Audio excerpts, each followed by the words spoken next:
Good evening and welcome to today's session on BIC streams, African rulers and generals in India from Abyssinia to the Deccan in the early modern period.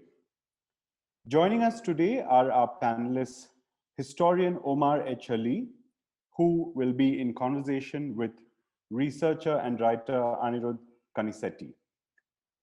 We will be posting both their full bios in the chat box that you see at the bottom of your screen. Do post your questions in the Q&A box, which is next to the chat box. With that, welcome again, everyone, and over to you, Professor Ali. Well, thank you so much for that introduction. I am very happy to be joining you today at this gathering. I am still having my coffee. I am in Greensboro, North Carolina, so so it's on the early side here, but I understand you've had a full day. So I'm going to be discussing a little bit about the history of the role of Africans, and specifically in the military context and generals in India. Mostly people don't think of this connection in terms of early modern contacts between Africa and India, but at least going back to the 1st century Common Era, we have documentary evidence in the form of the Periplus of the Erythraean Sea, which was a Greek actually document talking about some of these paths, of trading paths and ports that existed from Ethiopia to the western side of India in the area of Gujarat. And so there has been a long-standing connection in terms of people moving across the Western Indian Ocean world, people moving people, products, ideas, basically flowing back and forth. And a lot of it was shaped by the seasonal monsoons, the winds and the ocean currents that serve almost like a conveyor belt, if you will, that will move people across this vast area over the course of a number of months, and then the winds will stop, the currents will stop, and then there's a shift back. And so this allowed for the dissemination of many different kinds of people. And among the different kinds of people were people who were in the area of modern day Horn of Africa, East Africa, going down the Swahili coast or the Zanj coast, down to Southeast Africa even. So people were moving about, and they were moving about not only as traders, but also as proselytizers, as people who were just exploring. So we don't think of explorers as Africans, but yet Africans were among the earliest, in fact, the first explorers, if you think about it more broadly. And so among the people that were taken over were people who would become part of a slave system, a slave trading system. And many did go as mercenary soldiers, but what you see is a flow of people in the early modern period. We have evidence from at least the 14th century of increasing numbers of Africans going to South Asia and serving in the capacities as soldiers, as guards, bodyguards, and in the Middle East you have also eunuchs, and some of those Africans rose to tremendously high positions of power. And one of the people who is better known is Malik Ambad.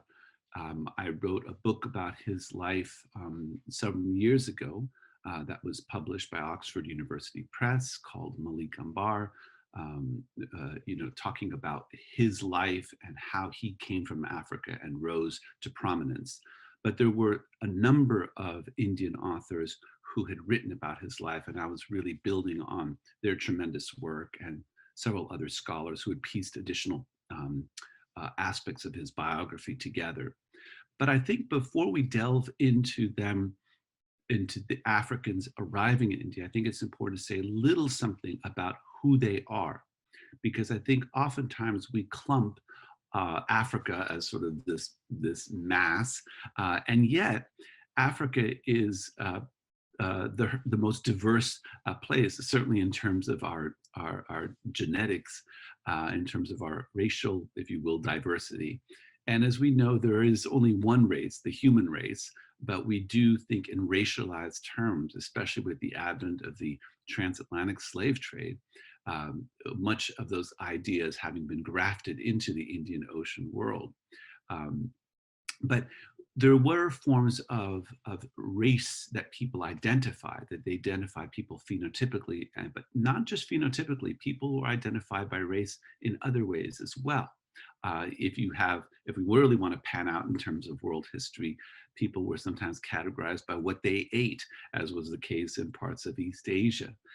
So people are categorized for a variety of reasons, and race in terms of phenotypical difference, in terms of blackness, as we understand today, it was a particularly recent phenomena in our history of human beings. So Africans came from a very diverse area in East Africa. If we look at Ethiopia alone, we see that there's almost 80 distinct languages, not just dialects we're talking about, but languages. So there are 3 major languages, but then there's other languages that were developed. And so these are, this speaks to the tremendous diversity that exists there, because we know languages oftentimes include many different ethnic groups themselves. So among the larger groups of people there are the Oromo. And so Malik Ambad was Oromo. He was born around 1548, so mid-16th century. And he came from a community that was moving out of the southern part of Ethiopia into the central part, and was caught between basically Christian forces up in the mountains, and then Muslim forces on the coast. Now these are all Africans, these aren't Europeans, although Europeans have made some contact there.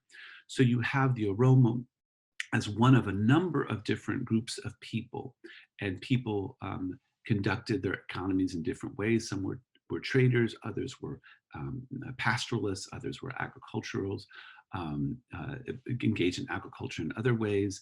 And so you have a range of people and traditions that people come out of in this area, just of Ethiopia alone, not to speak of along the Swahili coast or the Zanj.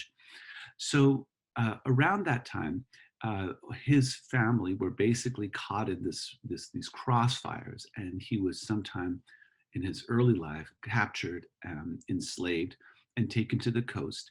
And he's emblematic of the many people who would be taken out of the areas of East Africa to India, and would serve in these military capacities.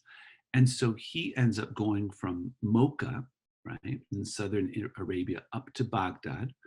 And it's in Baghdad where he's given a training. So when we think about slavery in this side of the world, the Atlantic side, which is where I am right now, we don't think of slaves becoming trained or becoming educated and being given certain high levels of responsibility. But that was the case in this period of time, where there was somebody who was identified, who was enslaved, that could be developed, they felt, and had particular talents and skills. They could rise to great heights of power. And so that was the case in parts of the Muslim world in the Middle East, as it's called, and as would happen in South Asia and in India in particular. And so from Baghdad, where he was given an education, perhaps the equivalent of a master's in business administration, because he was working with a high-level trader who worked with him, he was taken to India and into the Deccan, and he was traded among one of 1,000 slaves. And these were slaves of, as it turns out, another Abyssinian, which is the name that was used to describe many people of African descent. There are multiple names. You may have heard of other names like Sidi, right? Or Habshi. These are names that connote Eastern Africa and also people who were of African descent across this area. So he arrives in the Deccan and is taken in by somebody whose name was Malik Dabir, who was also named Genghis Khan, but not that Genghis Khan, a different Genghis Khan. And he was taken under his wing, apparently, and was given sort of direction and training to learn how to run a court. And this person, Malik Dabir, was actually himself a regent minister, that is a high-level minister serving on behalf of one of the local rulers, sultans. And so he ends up getting this personalized training to conduct court.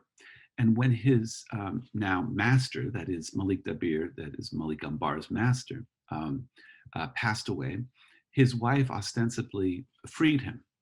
And it's unusual because basically what happened in this part of the world was that when a slave master died, the slave was essentially freed if they had a higher level of a position of power. And so he ends up becoming a mercenary general.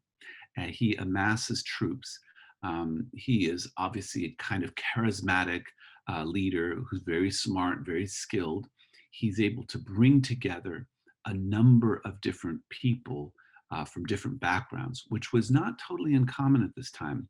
Sort of Persian descended peoples who come from from the northern part of India, coming down there to local Hindi Maratha soldiers and cavalry, to these Abyssinian soldiers. And increasingly, many of these fellow Abyssinians would rise to positions of power and become essentially an African nobility in India, which is really extraordinary. And I wanted to show a couple of images, if that's okay. So let me just, let me see if I can do the share screen.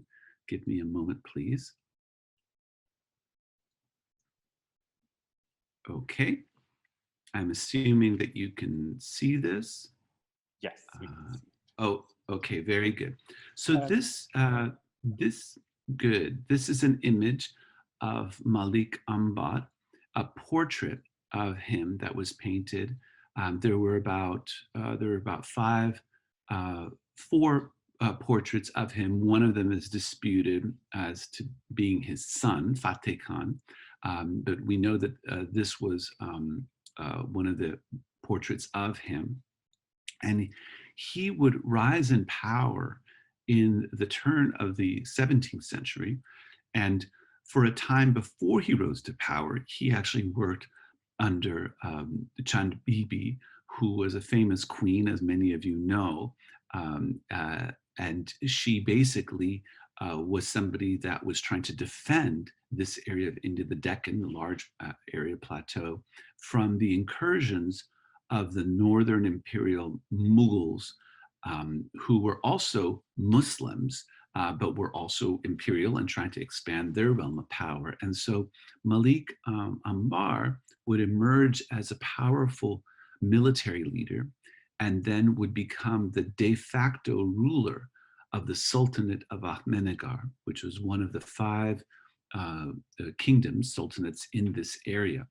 And his brilliance was to be able to keep together the Deccan united to be able to repel the forces of the Mughals, even though some of his fellow rulers in the area would attack his empire or his kingdom sometime. And he did always have a sultan who was the actual, you know, the official ruler, if you will. But as soon as this ruler would become a teenager, that they would mysteriously die. And so apparently Malik Ambar was keeping rulers in there who were young enough to hold a position, but not old enough to wield power. So he was basically running the show, if you will. He did this for 25 years, and he did it through a number of very innovative developments, not the least of which was something called Barigiri, which is a form of guerrilla warfare to fight off the much larger forces of the Mughals. So this is an image so that you have that of him. And many people like him were brought over by these ships that came across. And so there was a constant flow, if you will, a replenishing of Africans who were taken from parts of East Africa all the way to India. And so as he was one of 1,000 soldiers that were brought into the court, which Malik Dabir oversaw, he himself would include into his armies increasing numbers of Abyssinians. And so there's just some images of some of these sailors that were part of these ships. This, Ibn Battuta, the famous traveler from North Africa, talks about the sort of the military prowess of these Abyssinians. He talks about that in his Rihala, his travel journeys. And he talks about how if there was one single Abyssinian found on these ships, then pirates would stay away because they knew that they would they would not be able to take control of the ship. So Abyssinians were regarded with high regard as soldiers, as fighters, and that's the kind of reputation they earned. So they were coming across as part of trade routes, as I mentioned before, going all the way down the Swahili coast and going into the eastern part of the Indian Ocean. But what we're talking about mostly here in terms of the African diaspora in the Indian Ocean world is across the western part of the Indian Ocean, the circum-Indian Ocean of the western part. And it, of course, overlaps with the influence of Islam, which was one of the major religions that was being practiced in this area going back to the 7th century. And as we know, Islam had made its way into the Delhi area, Delhi Sultanate, and then in Mughals were Muslims rulers, and then all the way down into the Deccan. And so there was a lot of Muslim traders in the seas, but many Hindus as well, and others of different religions. Europeans came into play and would be an important factor in Malik Ambar's sort of the fame of Malik Ambad, because the Philip II even wrote about Malik Ambad and others from Europe. Portuguese traders and merchants would discuss in their letters and in their accounts about Malik Ambad. So we have documentary evidence from some of the Europeans, but we have the documentary evidence also from the Mughals, from court records that were describing who Malik Ambad is, and especially glowing description of him upon his passing. And so there were a number of Abyssinians that were part of this world. They weren't all warriors, but many of them were warriors and also religious leaders. This is Bilal from the early Muslim community who served as the person who called the prayer. And I wanted to bring this out because Malik Ambad had converted to Islam sometime early in his life. And it looks like he had done so not just for pragmatic reasons, entering into a predominantly Muslim world, but because he actually was a believer of the faith. And some of the Mughal chroniclers talk about how he would go into the ranks of his army and lead Quranic recitation. And so there is a connection between, in some ways, a person like Bilal ibn Rabah, the Habashi African, whose mother was African, his father was Arabian, becomes the Muazzin, and Malik Ambad of this African presence there. And as we know, Bilal was also part of the armies and the spreading of Islam. So there are multiple connections.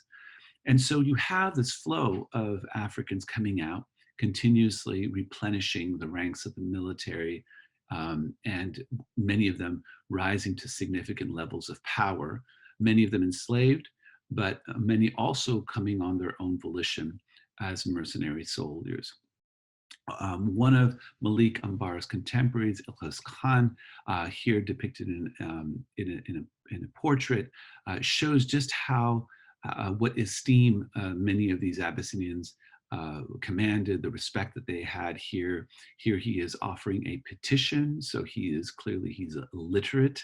He's also holding his hand, he has one hand on his sword, demonstrating his power, and then he's being served by somebody in the back And what is interesting, especially for Atlantic world's scholars and students of history, they're taken by the phenotypic reversal, which is that the servant is basically phenotypically lighter skinned than the person being served, which is a reversal of normally how things were conducted in the Atlantic world. And so you have some ways the complications of race, because these are people who are Black, if you will, by modern terminology, but also rulers in their own right.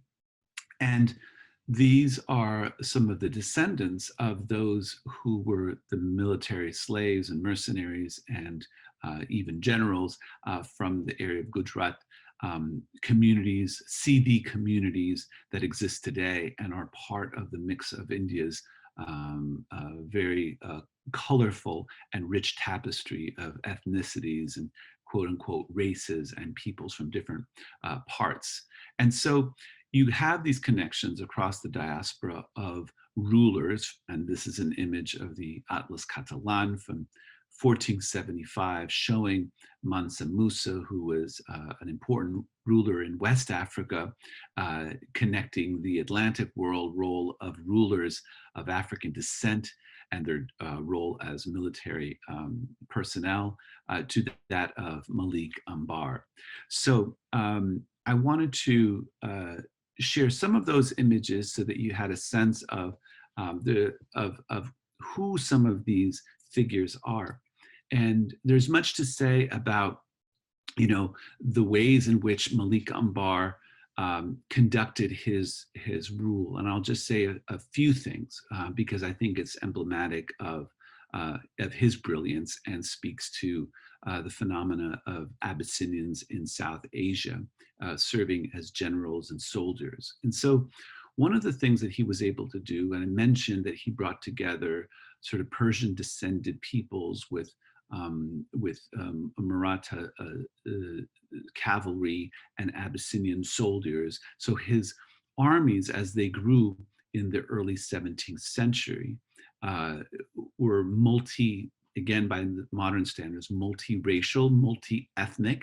So keeping those troops together was part of his was part of what he was able to accomplish, and he was able to develop what was called Badigiri, which I mentioned, which is a guerrilla tactic, which uses the sort of the lightning speed Maratha cavalry to come in, attack, and then basically feign retreat, and then turn around and then attack again. This is sort of maybe reminiscent of a little bit of the Mongols and how they would circle around back and shoot their arrows, you know, riding even backwards. But the use of cavalry was very important, and guerrilla tactics, because the Mughals, who were trying to encroach into the Deccan throughout this period of time, just had many more forces and had much larger cannon, for instance. And there's a famous scene where Malik Ambad had been inspired by the likes of Chand Bibi, who was defending the fort of Ahmednagar during her regent ministry there. And the Mughals were at literally, you know, on the outside of the gates, and they were under siege. That is the forces under Chand Bibi, and Malik Ambad was actually in the forest beyond this area, watching what was going on from outside, because he was trying to cut off military supplies to the Mughal soldiers. But they were still positioned there, and they were under siege.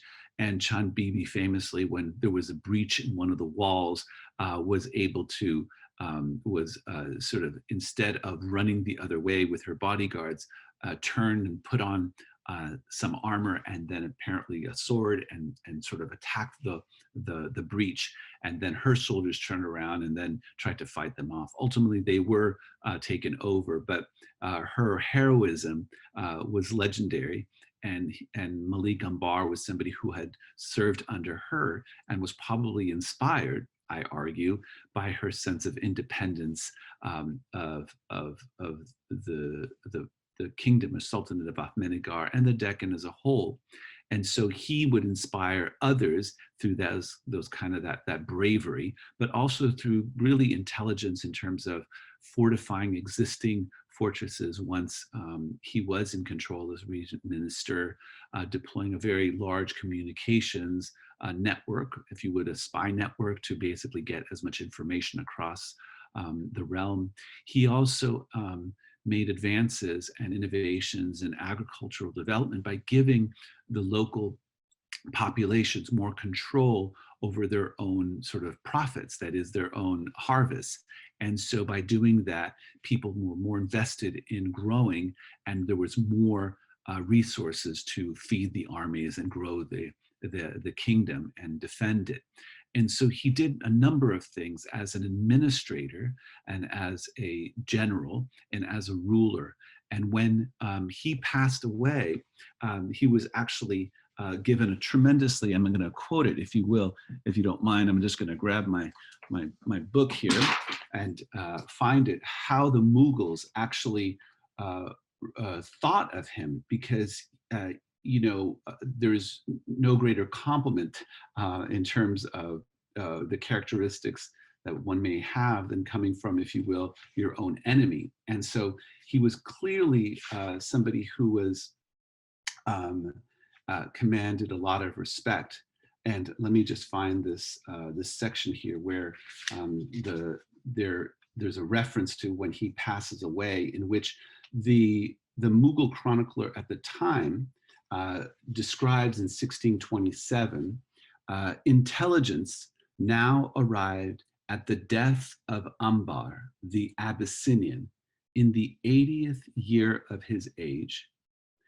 This Ambar was a slave, but an able man in warfare, in command, in sound judgment, and in administration. He had no rival or equal. He well understood the predatory warfare, which in the language of the Deccan is called barigiri. He kept down the turbulent spirits of the country and maintained his exalted position to the end of his life, and closed his career in honor. And then, this is the thing that's really impressive. This is Muhammad Khan writing in 1627 upon Malik Ambar's death. History records no other instance of an Abyssinian slave arriving at such eminence. So this is a tremendous sort of description of who his enemies saw him as. And so he was regarded as a tremendous leader, as an administrator, and a military commander. And so while he is extraordinary because of his long rule, de facto rule, as regent minister of the Sultanate of Ahmednagar in the western part of the Deccan, and he also not just commanded, that is, the forces on the land, but also had alliances with the Siddhis that had taken control and would take control of the island of Janjira, basically a fortified island off the coast just near Mumbai, modern day Mumbai. And he was part of this Abyssinian nobility. He would marry his children into local rulers. That is, he would become part, his family would become part of the rulers of the area. And his name is something that is recognized by many people, but he is, again, one of many Abyssinians who rose to power as a soldier and as a general. I mentioned Ilkis Khan, I showed you that image, but there were other areas across South Asia where you see this Abyssinian warrior presence. And I use the word warrior because that's the term that Ibn Khaldun uses to describe these Abyssinians as these warriors of great military prowess. And so we have pockets of Abyssinians, including in the armies of the Mughals, as we know from art, from paintings and other accounts, all in the area of Hyderabad, in the area of Gujarat, and south of there, and into also other areas, you have this warrior presence of Abyssinians, among other roles that they played. So with that, it's been about half an hour. I think I will stop here, and we can open up for some conversation. Thank you very much. And thank you so much for that, Professor Ali. It was a really fascinating discussion, and thank you so much for peeling away some of the layers of mystique that kind of tend to follow Malik Ambad, who is, as you've shown, I think, really one of the most extraordinary Indians of the early modern period. One thing that really struck me through your entire discussion is how, even though he seems to have been such a remarkable man of his times, and though his predecessors, especially Chand Bibi, for example, are recognized as freedom fighters for their wars against the Mughals, though the Mughals seem to have considered Malik Ambar a much, much more dangerous foe than any other foe they fought in the Deccan, why is it that he doesn't occupy much of a space in the South Asian imagination? More broadly, why is it that Africans in general, as you said, they were everywhere. They were in the Mughal court, they were in the courts of multiple Deccan Sultanates. They were coming in as traders, as judges, as soldiers, as generals. Why is it that they occupy so little space in our modern imagination of South Asia? Yeah, well, I really appreciate you describing Malik Ambar as an Indian, because oftentimes we add, and I'm guilty of this too, of adding African Indian or Afro South Asian or something like that, which is helpful on the one hand because it gives some description, but it's as if like he's not a proper Indian. And I think that my feeling, and of course this is just my speculation on this, and is that, because I think there are different ways of approaching it, is that much of the, if you will, the racism that is towards Blackness that you see in the Atlantic world was effectively grafted on to areas of South Asia as a result of European imperialism and colonization. Not to say that there wasn't any kind of racism towards Blackness, if you will, prior to that. In fact, I talk about that in my book, where Malik Ambar's wife is slighted, and so there's this tension, and it's definitely the Persian descended folks who tended to be phenotypically lighter skin were making a comment about phenotypical Blackness and talking about it in a denigrating way.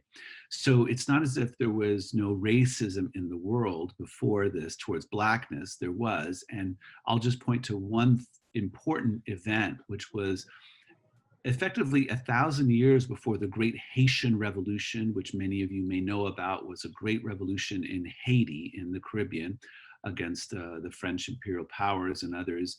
And they ultimately becomes the first Black republic in the Americas. 1,000 years before that, you have the Zanj Rebellion, which was a rebellion in the southern part of Iraq that included thousands, tens of thousands of people of African descent with others who were being oppressed in these salt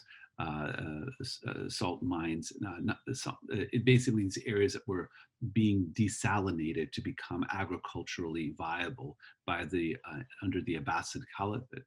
And so you have this rebellion that for 14 years was able to keep off these Abbasid rulers and maintain their independence. And many of them were Abyssinians. In fact, we have evidence of at least one of the generals being of African descent. And it was after they were then conquered, suppressed by the Abbasids, that there was a definite shift where people of African descent, for instance, were no longer allowed to be in cavalry. And cavalry is oftentimes seen as a higher level than being infantry, because you're on a horse, you're literally up higher.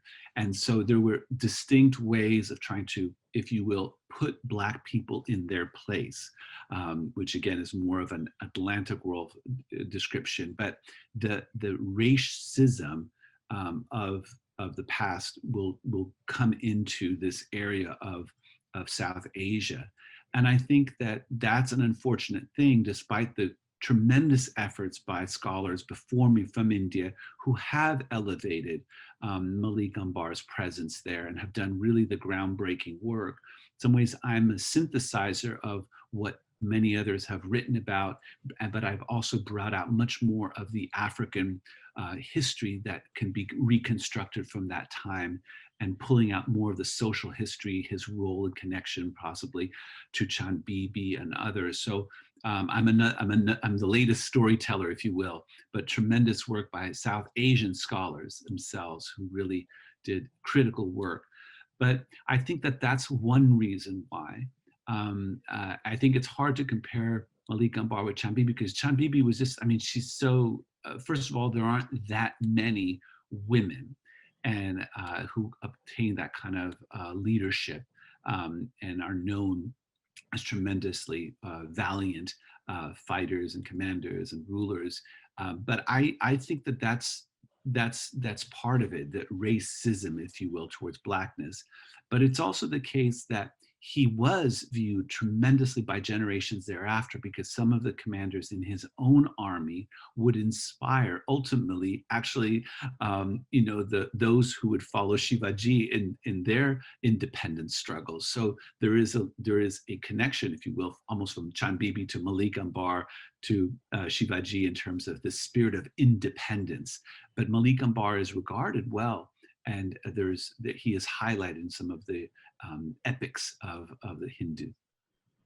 That's something that I actually wanted to ask you a little more about, is that when it comes to the 18th century, right, in general, the way that Indians think about it is that it's all about, the Mughals, Aurangzeb, and all these shenanigans in the Deccan.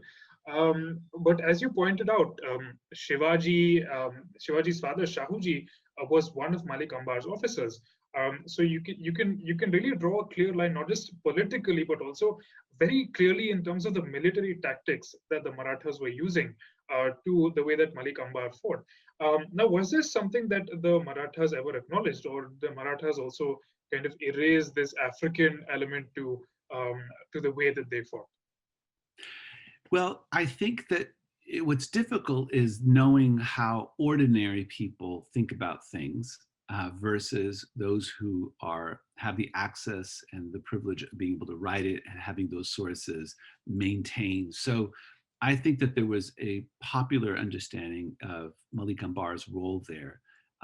However, there are sources that talk about him with a certain kind of respect that are Maratha sources, but it's mostly in passing. It's nothing very extensive. It's literally 3 lines here, 4 lines there. So there's, many people are frustrated because, in other contexts, a person like Malik Ambar, given his accomplishments and extremely long rule, so he was in power for 25 years. That's a long time in this period.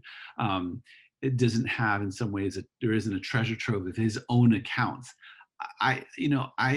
In my mind, I can't help but think that if he had portraits commissioned of himself, if he was building fountains and gardens and structures that were reminiscent of Baghdad and Persian culture for him as he was inspired, and Arab architecture and other things that he had inspired him, he must have written down or had people write down things.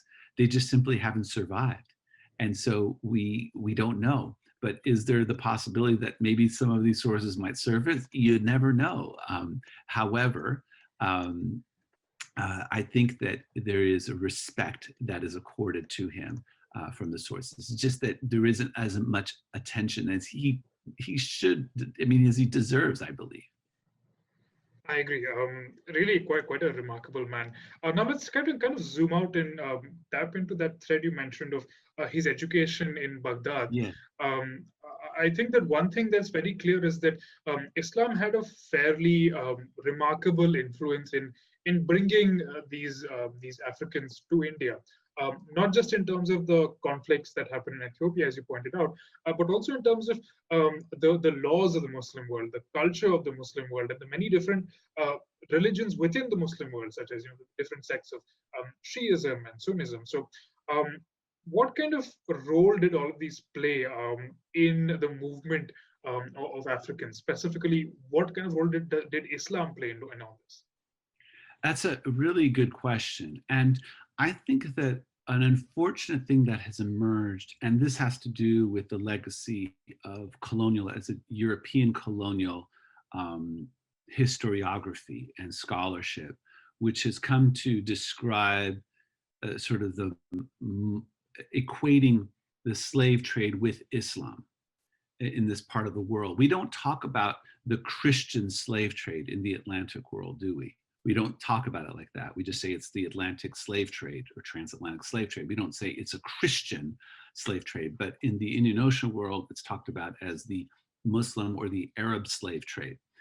So the reason why I point this out is because that was a way of denigrating, if you will, once the British, for instance, were no longer the major slave traders of the Atlantic world, and we're also slave trading in the Indian Ocean world, by the way, into the late 19th century, even into the 20th century, maybe.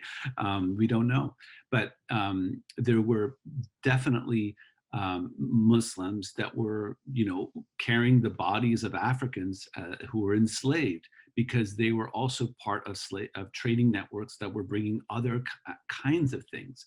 So slaves are just another, if you will, not a product, but another item to be sold. And so in that way, many of the sailors and traders were Muslim. Islam had spread, and as you said, there are different sort of threads within Islam in terms of jurisprudence, in terms of religious, in terms of spiritual practices. You think about, we oftentimes clump together Sufis, but Sufis really are very different across this whole area. And there are very strong Sufi traditions within East Africa, as there are, of course, in the Arab mainland, Arab heartlands, and in South Asia. So what you have is basically Islam basically spreading across this world from the 7th century. We know Islam begins in year 1 of the Muslim calendar is 622, and over the course of a century, Islam spreads all the way to northern India, and Muslims become increasingly part of the trading networks and are seen as a community that one would want to join. For pragmatic reasons, if you wanted to get in better on the trading, but also people also adopted the faith in a sincere and genuine way, as I believe Malik Ambad did, by the evidence that he himself was leading Quranic recitation among his troops. Let's actually take a question from the audience before we continue. Oh, Professor. great. I think K. Gerard, you were speaking. Can you please ask your question? Thank you. Professor Ali, I'd like to congratulate you on researching the life of Malik Ambad. I had 2 sets of questions, sir.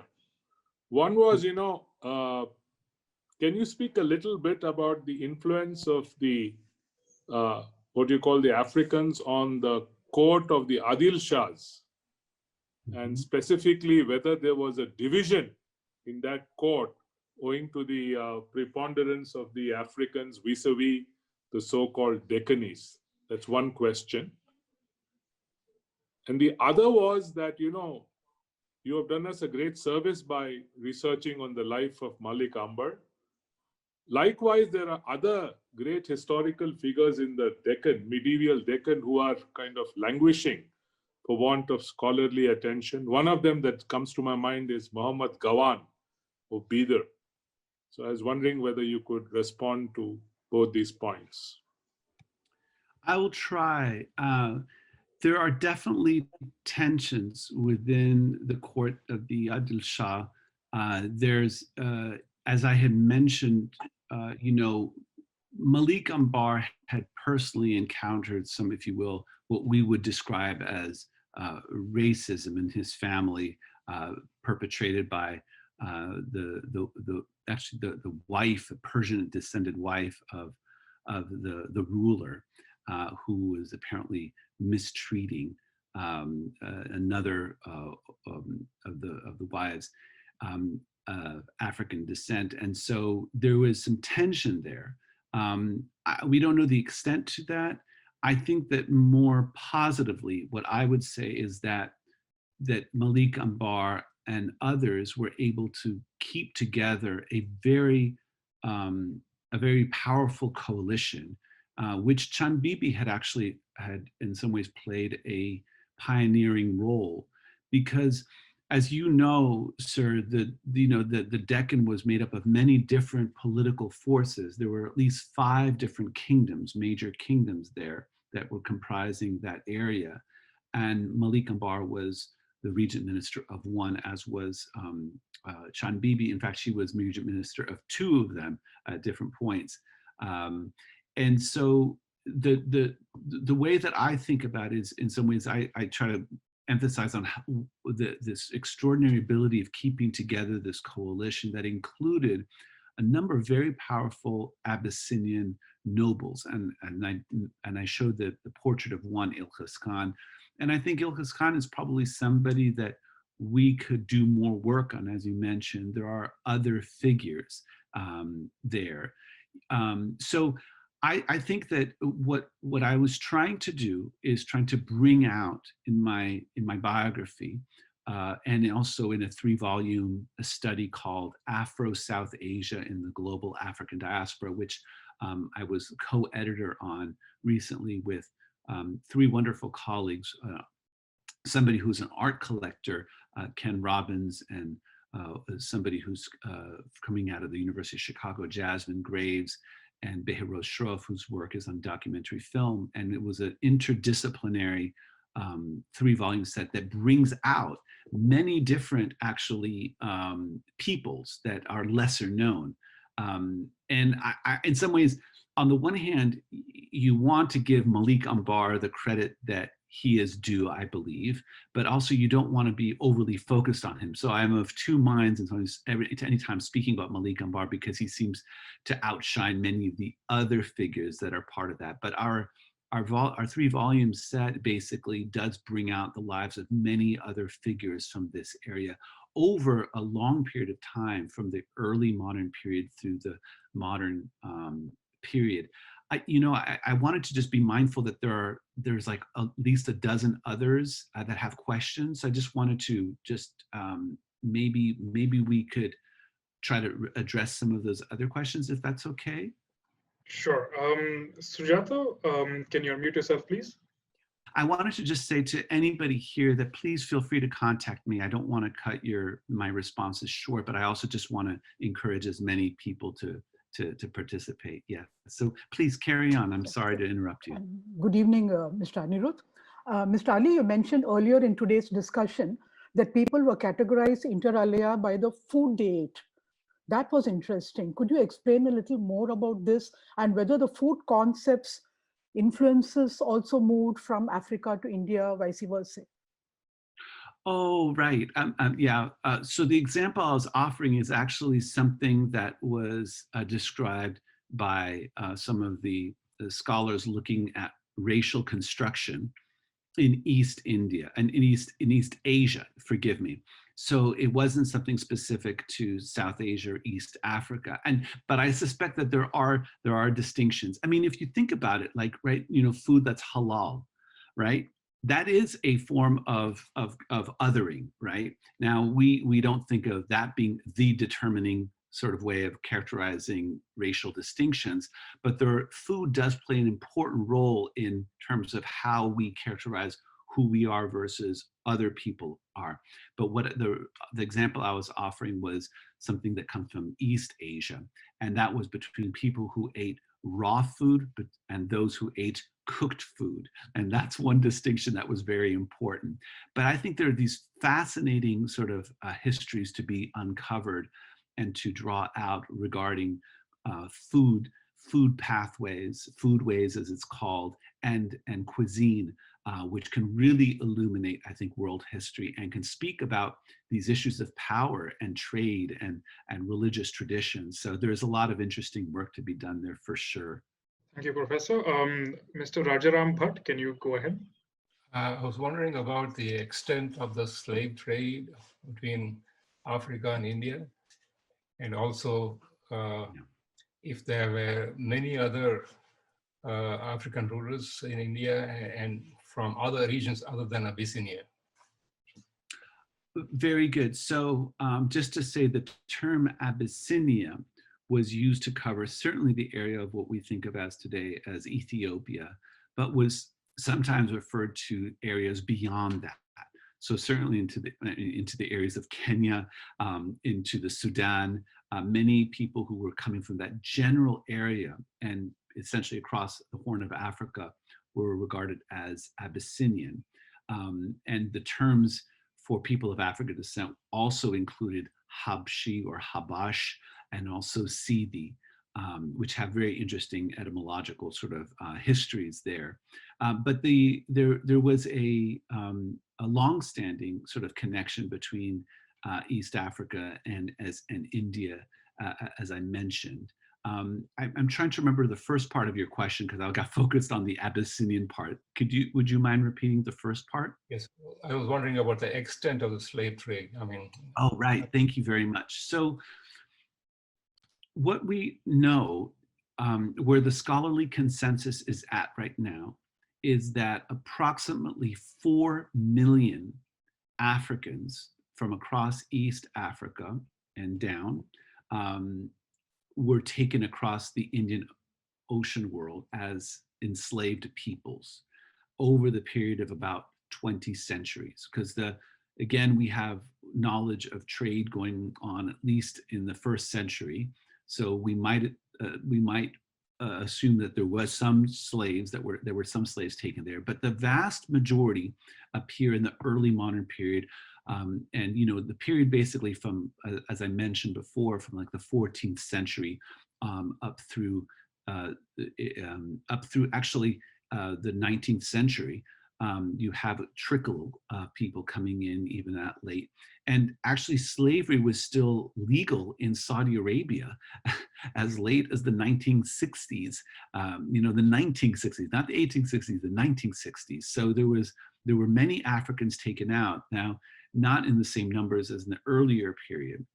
We have a sense that the demographics, there was basically a 2-to-1, that is 2 men for every 2 females for every man.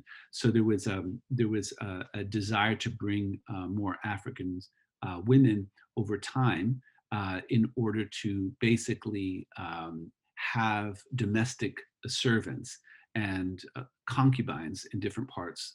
So there's a demographic, there's a sort of gender and racial character to slavery in this throughout this period of time. But the number that people are sort of landing on now in terms of, at this moment, the consensus is about 4 million across the western part of the Indian Ocean world over these many centuries. That's a fascinating point, Professor Ali. I just want to build off of that very briefly. Considering that the ratio was actually 2 women to every man, it's kind of surprising that African women are also erased from history at a much larger scale than African men are. One interesting example that you brought up in your book that I think ties into your point about the slave trade continuing relatively late in India was, I think, this Begum Hazrat Mahal of Awadh. So can you tell us a little bit about her and what her story was in the 19th century? Yeah, I would love to. I mean, in some ways, a freedom fighter, somebody who was predating sort of the anti-colonial struggle, as somebody who has been described in the records as phenotypically as somebody who's been described as white in terms of the depictions. But one of the many people in this part of the world that we know that is of African descent. And you point out that the erasure of women, I just wanted to make mention that our book was actually dedicated to her among several other people.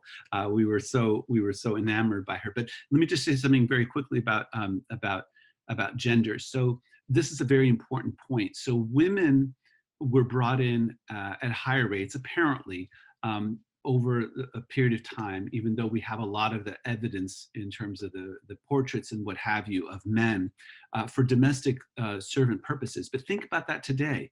Think about like how women are taken out of East Africa and brought into Arab households. So these are not women that so much made their way all the way to South Asia, but were filtering into the Arab heartlands, that is into Arabia and the peninsula and those countries. So that's where the numbers are. I believe that when you look at the numbers gender-wise of people entering into South Asia, it's men who who are in larger proportions. But there were women that were brought in, and we know that Malik Ambad was married to Bibi Karima, who was his wife. We actually even have the physical structure of her tomb, because when he built his tomb in the area where he was ruling near Kadki, he was it's a beautiful structure. There are several other tombs, and next to him is a smaller one, which is that where his wife was buried. So there is a Black female presence throughout this period. But I think the 2-to-1 is more in terms of the Arab heartlands as opposed to South Asia. Fascinating. Can we take a question from Mrs. Isabella Simon, who's been very active on the Q&A box so far? Please go ahead, Ms. Simon. I wanted to know whether they came in batches to India, or initially they came say voluntarily as entertainers, as tradesmen, businessmen, and then gradually they became a part of the slave system, and they were brought in as slaves. Is that right? Yeah, I think it's simultaneous. With the images that we have of African bodies being taken across the Atlantic world in these large ships and being stacked up, it has kind of shaped our understanding of Africans being enslaved in the Indian Ocean world. But we're talking about much smaller groups of people being enslaved and being carried on dhows. And dhows actually can't hold as many people. I mean, there are some pretty large dhows, but it was in much smaller groups of people that were brought over. And what's also interesting is that if you think about the Atlantic image of the slave ship, like that famous book by Marcus Rediker talks about, what you have is basically phenotypically white people who are the sailors and the captain, and then all the Black people are enslaved subjects. In the Indian Ocean world, you could have a Black Nahuda, you can have a Black, owner of a ship and captain, and also sailors with African subjects who are enslaved, right? So it's complicated in that way. But I think to answer your question, I think it happened simultaneously. As you mentioned, people came over for different reasons. As traders, you mentioned entertainers. You have musicians as part of different military bands that, like in Hyderabad, you have these military bands that were made up of African soldiers. And so in a variety of ways, you're right. And also just, I'll mention one other thing, as proselytizers, as the spreaders of religion. Famously, one of the important Sufis saints is Baba Gaur and his sister Mishra. And they were highly regarded and venerated today by communities of Siddhis. And he came over as a trader, a bead trader, a gate trader, and then would become somebody who was a spiritual leader and people who would venerate. So a variety of ways that people came for different reasons and created their own legacies. Baba Gaur is a very interesting subversion of this very hackneyed stereotype that we have of Muslims as slave traders who are bringing Africans over by the boatload. So thank you for that, Professor. Vicar, you have a fascinating question. Please go ahead and ask. Hi, Professor Ali. Thank you for your lovely presentation. I wanted to ask you specifically, in your study of the African population in India, historically, have you come across any elite African non-Muslims in the Deccan or other parts of India? I ask this question specifically because among the contemporary descendants of Africans who can still be found in northwest Karnataka, I haven't traveled to Gujarat, but I've traveled to Northwest Karnataka. You find Muslims, Christians, and Hindus. In my visit to these areas, I found that Siddhis venerated someone called Dood Nana. So you're referring to non-Muslim Yeah. Siddhis, is that okay? Got it. Yes. No, absolutely. In some ways, so as I've said in other work, other books, Islam takes on the characteristics of the people, the places, and societies into which it enters. So Islam, the character of Islam changes. And that's true of all the religions, actually, right? And it's also the case that people who are brought in involuntarily as enslaved peoples, right, move into a space that is dominated by Christianity, then they will most likely adopt those traditions. And I'll give you one example just to pan out in terms of the global African diaspora. Many enslaved people from West and Central West Africa coming to the Americas adopted Christianity because the colonial forces were Christian. And it was just a much easier way to kind of survive the conditions that you're in. Famously, here in North Carolina, there is a figure named Omar Ibn Said, who wrote a 14-page autobiography, and he is writing an Arabic script, and he is nominally converted to Christianity, but he begins with Bismillah. And so he is making, and he has parts of Al-Fatiha and other things in there that signal that he still is a Muslim, yet he is sort of performing as a Christian. So many people adopted the religions of the people who were ruling in that area. And so you have Africans who adopt Hinduism, who adopt Christianity and adopt Islam and other practices, because it just made more sense to kind of navigate the situation, the environment that you're in. So that's how I see that. And so absolutely. Thank you. Thank you, Professor. And thank you, Vikar. So Sanchita wants to know whether there were any textile influences from Africa to India. Oh, a wonderful question. So yeah, so there are these really interesting patterns that were created, and Henry Jewell is the person who has written about this. A number of years ago, back in 2011, 2012, I helped to curate with my dear colleague and brilliant historian, Sylviane Diouf, an exhibit on Africans in the Indian Ocean world. And we included in that exhibit, which was digital exhibit, which actually was live until very recently, which is adopted by UNESCO as one of the sites to look and learn about Africans in this decade of the people of African descent, was sort of these quilts. These wonderful quilts. I wish I had an image of it offhand. I do have my book there, but it will require me going across the room. But there's some wonderful quilt work that was done by Africans. And what was really interesting is that when we exhibited it in the physical exhibit that came out later with work that Sylviane did with Kenneth Robbins, one of my co-editors, people gravitated to these quilts and were very taken because there's an African-American tradition of quilt working. But the quilts were done by these CV women, and there's these collectives of women who produce these beautiful quilts. And in the quilts, they have symbolism to speak to their own religious faith. And to the person's previous question, there's symbols of Christianity, but also of Islam in there. So it depends on which quilt maker you're talking about. They're in some ways bringing their own sort of aesthetic and symbolism. But the styles, whether they were African in some ways, specifically of particular areas of the Bantu peoples along the East African coast and interior, it may be a little bit more difficult to discern, but certainly they were done by African descended women, and many of them were people who presumably were actually first generation, so they had direct knowledge of it. So for me, it's in some ways these are African quilts made by Afro-Indians, and some of them identified also just as Indians. That's who they are.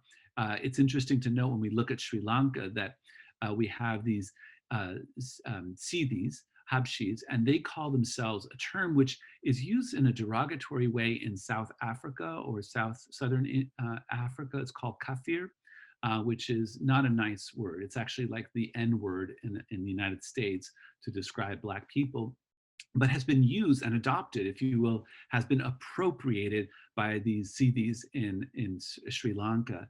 And they talk about sort of their connections to the Africa, but I believe that many of the people who come and talk to them about their connections have brought out in some ways more of their understanding of who they are as African peoples as part of a global African diaspora. So I think people have had their own internal, if you will, community histories, oral histories of their connections to Africa, but that has been enhanced by ethnographers or historians and others who've come in to further, in some ways, make those connections. So it's a combination. Yet another fascinating example of what African women have been doing in India. It's quite interesting. So moving on from textiles to ecology, Natesh, can you go ahead and unmute yourself? Yes, hello. I understand through recent studies of genetics of baobab trees, which are being superimposed on existing knowledge about Indian Ocean trade across several centuries, that most of these Africans are said to have carried with them the pods of the baobab tree from Africa. And most of these most of the baobabs in India today owe their genetic allegiance, so to say, to African shores. So what's your take on that?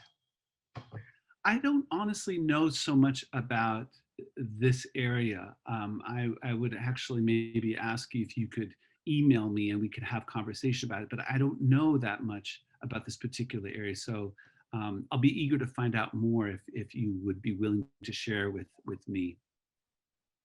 Yes, I will do that. Thank you very much. Thank you. Right, fantastic. And I can also just give out my email, which is simply ohali@uncg.edu. Or you could just Google me. Just Google Omar H Ali and I'll come up. So there we go. Thank you for putting it in the chat. I appreciate it. Yeah. Okay, thank you very much. Thank you. I'll do that. Right, fascinating.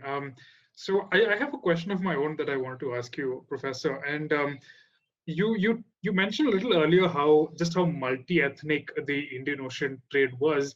And one of the papers that I found most fascinating in your edited volume was about the Africans of Vanaparthi, which is this small little town on the outskirts of Hyderabad, whose Raja was apparently building a small army of like Muslim soldiers by himself, and eventually gifted them to the Nizam, and they end up becoming the Nizam's African cavalry guard. So can you tell us a little bit about that? So why is it that the role of Hindus in this African slave trade is kind of ignored? Is it as a result of a bias on the sources? Is it just that Muslim slave trade is just generally better attested because they tended to have more complete court records, or what exactly is going on there? I think it's that. I think it's the court records having to do with it. But let me just bring up an image so you all have an image of this. And the person really who could answer that is Benjamin Cohen, who is one of the authors. But there's this beautiful image here of them. This comes from Benjamin Cohen's book and from the volume 1 of the 3-volume set. I think that there is just I don't know if it's as it's a deliberate sort of ploy, if you will. I don't know exactly why that's the case, but I suspect it's just the preponderance of Muslim sultanates having, in some ways, bringing out sort of the Muslim side of things. But I don't have anything beyond that. I wish I could say something more definitive of help to you. All right, fair enough. Let's take another question from the audience. Okay, Anna wants to know if you could elaborate on the reference to Abyssinians as warriors in the writing of Ibn Khaldun. It is riveting when we find Ibn Khaldun today being categorized as an Islamic historian and his word Muqaddimah being labeled as Islamic history. Yeah, so I actually was referring to Ibn Battuta, not Ibn Khaldun. I may have misspoke. I'm a fan of both. So Ibn Khaldun's, Muqaddimah, which is basically this wonderful sort of exposition, which was, I was introduced to this as a graduate student with Aisha Jalal, and I was blown away by its power and its sort of prescience in terms of understanding the dynamics of societies and how they change over time.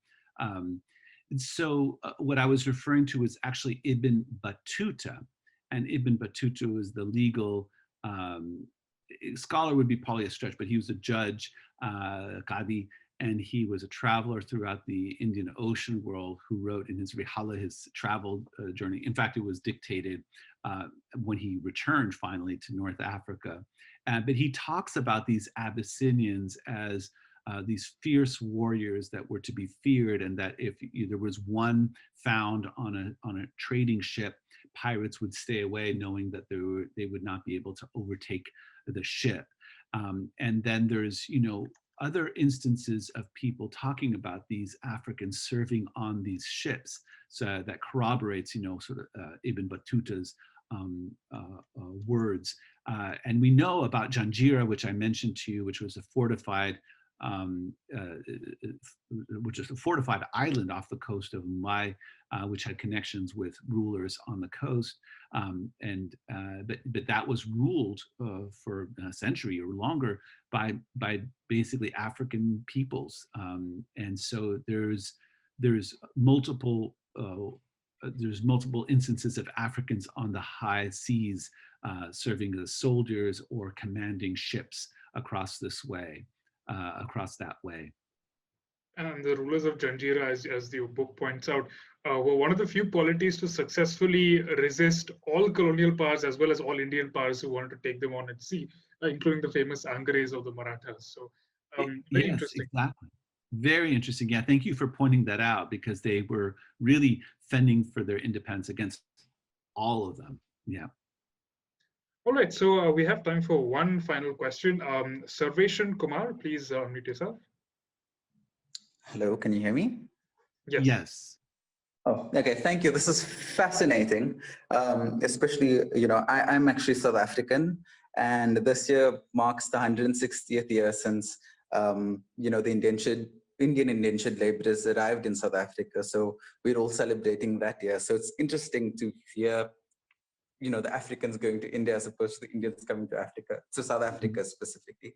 Yeah. But my question is really, are there any examples of, ritualistic African practices or sort of African sensibilities apart from textiles, etc., that you see affecting, religions like Islam, Hinduism, Christianity, whatever it is? For example, when Indians came to South Africa, they were slaves, and Sunday was the only day that they had to worship. So you see Sundays becoming a day of worship, or Good Friday becoming a day where, they pray to the Mariam and the goddess of rain, etc., etc. So that's how it's affected. So are there any examples of sort of African religious practices, what are ritualistic practices affecting these larger religions specifically? Well, I would say that one of my co-editors, Jasmine Gray, is right now completing her doctorate at the University of Chicago, is doing work on Sufism among Siddhis in Gujarat, and could speak to some of the examples that she's found in the ethnographic work. But I'll mention one thing that may be known by others, which is the concept of Zar, these Zar winds, these winds that, an idea that comes out of East Africa, that basically you have these spirits that are travel, that cross through the winds. And that's something that you actually see in the Persian Gulf, that you see sort of the role of Africa, you see the specific practices of East Africans, people along the Swahili and Zanj area, Horn of Africa, that are being then transmitted to Islamic practices in the Persian Gulf. But in some ways, there's a whole set of traditions in terms of the rituals that are practiced by Siddhis in South Asia that bring in a musicality, a type of percussiveness, a type of dance that are very reminiscent, if not explicitly something that come from East Africa. The use of certain kinds of instruments, these kinds of lyres that were used and that are found.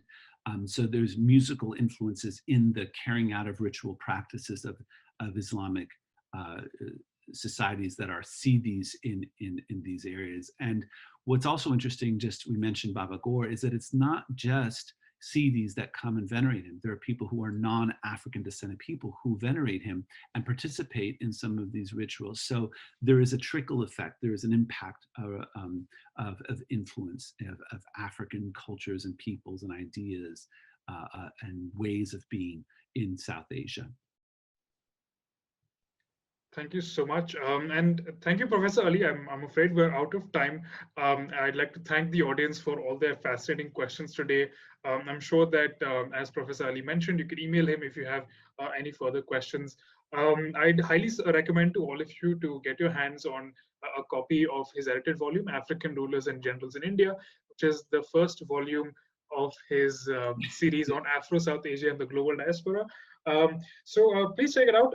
Thank you once again for attending. Thank you for staying with us to the ending of the discussion. And thank you once again, Professor Ali. It's been a real pleasure. Thank you. Speaking and learning. It's been a pleasure. Thank you for a fascinating and new perspective to looking at the ocean world. And we do hope your energy rubs off on us when it comes to exploring these rich histories and traditions. Thank you, Anirudh, as always, for your masterful moderation. And thank you, audiences, for joining us today. Thank you. Thank you all. Good night. And good day to you, Professor. Bye-bye. Bye.